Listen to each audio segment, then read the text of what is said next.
Hey, what's up guys? Rev here. So in this video, we're going to answer one simple question.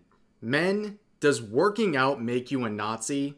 Yes, that is the main premise behind this article we're going to look at in this video. So for some reason this week, MSNBC decided to re-promote an article that they posted in late 2022, and it is absolutely insane. It finally got the attention that it wanted back from last year. Unfortunately, that attention is negative and everyone is dunking on this insane article. So let's see what it's all about. Opinion.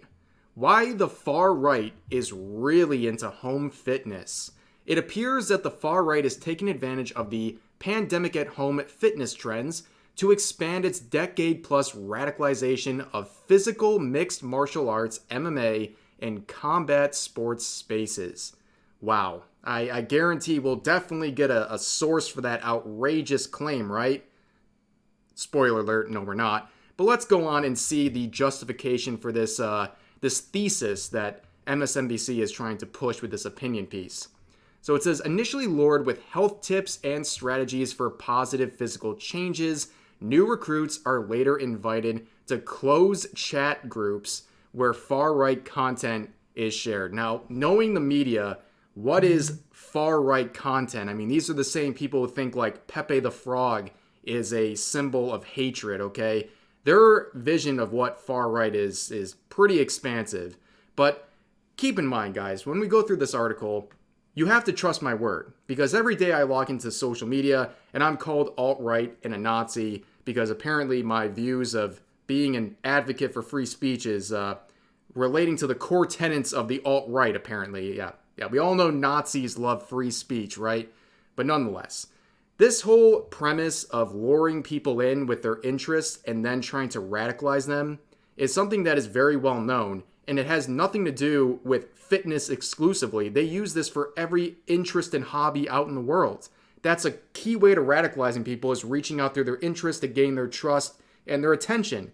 And there's nothing unique about fitness, but this article will try to frame it as if there's some magical component about physical fitness that is linked to Nazis. That's why it's an outlier here. So they go on to say, earlier this month, researchers reported that a network of online fascist fitness chat groups on the encrypted platform Telegram are recruiting and radicalizing young men with neo-Nazi and white supremacist extremist ideologies. Initially lured with health tips and strategies for positive physical change, new recruits are later invited to closed chat groups. They're basically repeating themselves here. But yeah, this is the whole premise here, that there is this underlying group of Nazis recruiting people in with physical fitness. And this is a big problem. We all need to be paying attention. So they go on to say, physical fitness has always been central to the far right. In Mein Kampf, Hitler fixated on boxing and jiu-jitsu, believing they could help him create an army of millions whose aggressive spirit and impeccably trained bodies, combined with fanatical love of the fatherland, would do more for the German nation than any mediocre tactical weapons training. That is an insane statement. We all know that Adolf Hitler was the zenith of physical perfection. He was quite the athlete, as he walked around with a beer belly and also was on a bunch of drugs pretty much 24/7.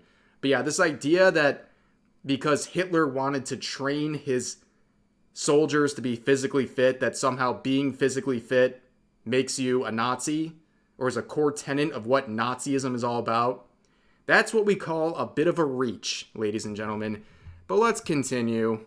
So in more modern times, far-right groups have launched mixed martial arts and boxing gyms in Ukraine, Canada, and France, among other places, focused on training far-right nationalists in violent hand-to-hand combat and street fighting techniques. It's caught the attention of intelligence authorities, especially in Europe, where various reports have noted the role of combat sports and MMA in radicalizing and promoting far-right violence. Yeah, you know what, ladies and gentlemen? You know what gets the attention of government? People learning how to defend themselves. That has nothing to do with this alt-right pipeline. You can say the same about many other institutions in society that are exploited to radicalize people. That's not just gyms, okay? This is many different establishments that are available to the everyday citizen, okay? They rely on going into places like that and indoctrinating people and then radicalizing them. Gyms are not the only place this happens, like crazy. But the intersection of extremism and fitness leans into a shared obsession with the male body, training, masculinity, testosterone, strength, and competition.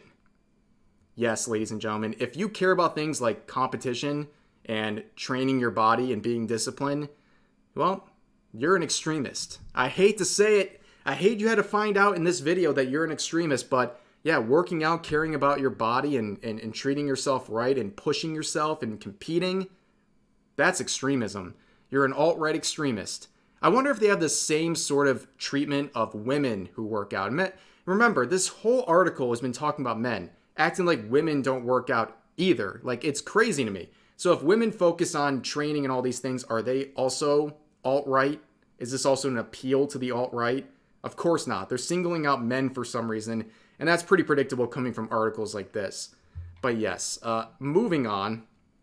The US is comparatively far behind, which will only become more and more problematic, especially since the phenomenon is growing in the country, building on the established fight club culture of MMA far-right extremists. The leader of a Maryland skinhead group, for example, once ran a gym to recruit and train white supremacists in mixed martial arts. So here's the thing that's crazy. What if they owned a restaurant to promote and radicalize people? Are like restaurants now, going to a restaurant to have a meal, is that like a pipeline to the alt-right? It's so crazy to me. They make these people sound so much more important than they actually are. And then of course they're going on to January 6th. Let's not even waste our time on that. But the intersection of extremism and fitness leans into a shared obsession with the male body, training, masculinity, testosterone, strength, and competition. Physical fitness training, especially in combat sports, appeals to the far right for many reasons. Fighters are trained to accept significant physical pain, to be warriors, and embrace messaging around solidarity, heroism, and brotherhood. How far have we fallen where traits like solidarity, heroism, and brotherhood are demonized and painted as extremism? I can only imagine the kind of wimps who these people want all of us to be. These spineless cowards. I mean, I can literally hear the soy dripping off of the person who wrote this article. There is nothing wrong. Like, if you don't want to go to the gym and just live your life, that's totally fine. But for a lot of people, it's a great experience. And the thing is, these traits are good traits.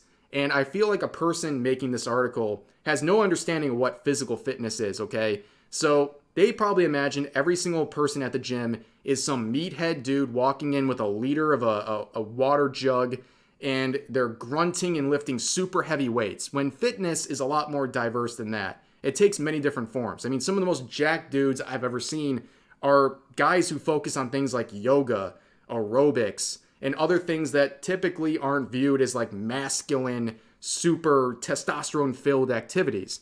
But people like this just have this weird all or nothing view of fitness as like a juice head activity. But going down here, they say the neo-Nazi blogger Andrew Anglin advised his followers that fat people should be required to commit to losing weight if they want to stay involved with groups or in-person gatherings, noting that the continued obesity should not be tolerated. Again, like, who is this person? You are acting like this random wingnut is representative of all people working out. Like, why are you giving this person attention? This guy who's trying to control, who's showing up to their meetings, the neo-Nazi meetings. I don't even know who this individual is.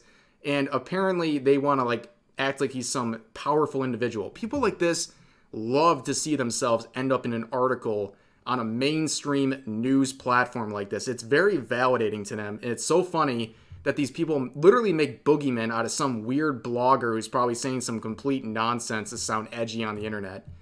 But moving on, the next paragraph says, we're seeing extremist fighting culture being combined with an entertainment culture that already valorizes violence and hyper-masculinity.